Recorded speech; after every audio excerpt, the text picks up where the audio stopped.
At the end of 2021, I literally said in our planning group to our clients and anybody else that listens, that gold was going to outperform both stocks and bonds, at least for the next 3 years. And to sell general stocks and bonds and own gold, I don't think 0.5% of people did so, even faithful longtime clients. But the fact remains is gold did outperform stocks and bonds. If you recall, you and I talked, as others, about a cup and handle formation that we saw for almost 12 years. And we projected that when it breaks the handle, a price of $25.36. So I think minimally, if it pauses here first and then gets to that, or we just keep running till we get there, we're going to have a 2,500 and something number, and then we can take it from there. Amid escalating geopolitical tensions in the Middle East, fueled by fears of potential conflict between Iran and Israel, gold prices have continued their upward trajectory for the 6th consecutive week.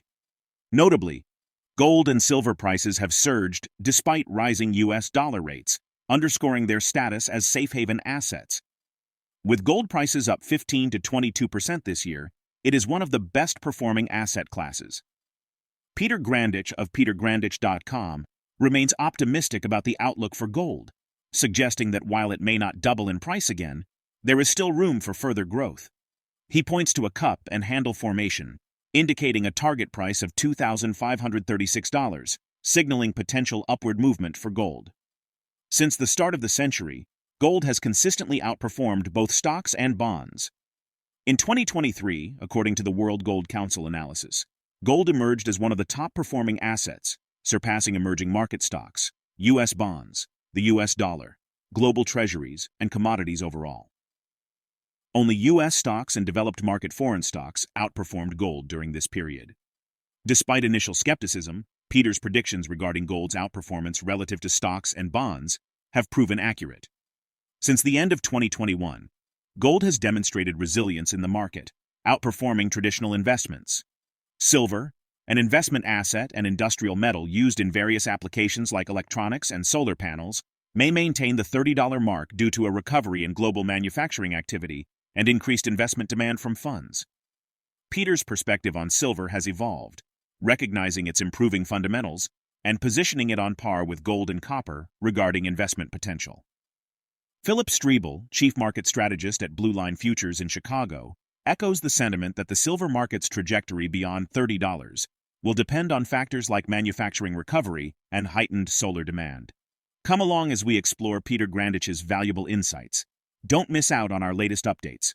Subscribe to our channel and activate notifications. Thank you for tuning in. I will take a little bit of pat on the back because it was a journey from 1,200 to 1,650. That's when really banging the table as hard as one can on the physical gold. And understand 1,650 wasn't that long ago. And then to make a very bold, and that's when you and I believe started talking at the end of 2021, I literally said in our planning group to our clients and anybody else that listens, that gold was going to outperform both stocks and bonds, at least for the next 3 years. And to sell general stocks and bonds and own gold, I don't think 0.5% of people did so, even faithful longtime clients. But the fact remains is gold did outperform stocks and bonds. But what really gets you to appreciate that you and I are involved with, I like to call the Rodney Dangerfield investment, because it gets no respect. It, since January 1st, 2000, has also outperformed stocks and bonds. And you would not know that by the amount of people that own it, amount of people that talk about it, and it's still basically treated like kryptonite by the investment community, at least in the United States. That's why, despite being up a lot and due for a correction, I don't think we're close to the end of whatever gold's ultimate price is going to be. It's not as cheap as it was, and it doesn't probably have another double in it. But given all the things that we could talk about, and given how petrified I am of America from a social, political, and economic viewpoint, maybe that is possible. But I do think, if you recall, you and I talked, as others, about a cup and handle formation that we saw for almost 12 years. And we projected that when it breaks the handle, a price of 25.36. So I think minimally, if it pauses here first and then gets to that, or we just keep running till we get there, we're going to have a 2,500 and something number, and then we can take it from there. Well, I'm finally at the point where silver bugs will no longer dislike me, at least for now. I used to get pretty well get them aggravated at me at gold shows and all, because I always said it was its kissing cousin, or it was second class to gold, that I would always own gold first and then silver. Not that I was against silver. But for the reasons you just said, A, it has catching up to do. It's not anywhere near its all-time highs. But its fundamentals have changed dramatically for the better, Elijah. It might not have the monetary, and I think that's what's behind this gold move, is an expectation of changes on the world monetary stage coming, and that's why gold has been heavily bought, particularly by countries looking to move away from things, United States and currencies. But I think silver also, because of the deficit that continues, and also the great increase in physical demand for industrial usage, now puts it on the same level. I would rate gold, copper, and silver too close to call on what would be my favorite, where gold had been up until most recently my favorite metal.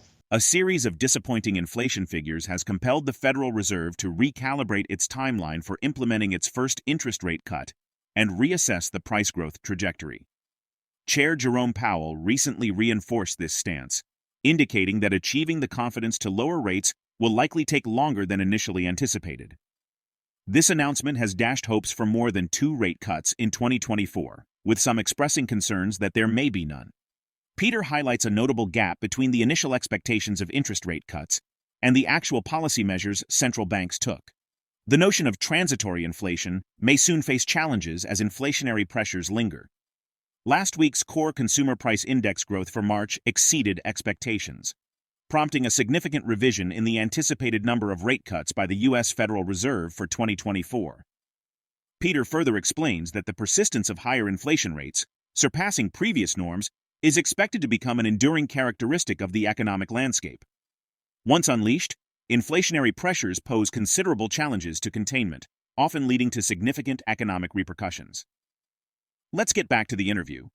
For years, those of us who've been around it, in fact, I was very active when I was on the speaking circuit, along with a few other people like Gather.org and all, who would openly speak about the manipulation that continued to happen in the gold market. And we would call tinfoil hats and all, until over the years now they've arrested and convicted a lot of those people that were doing it.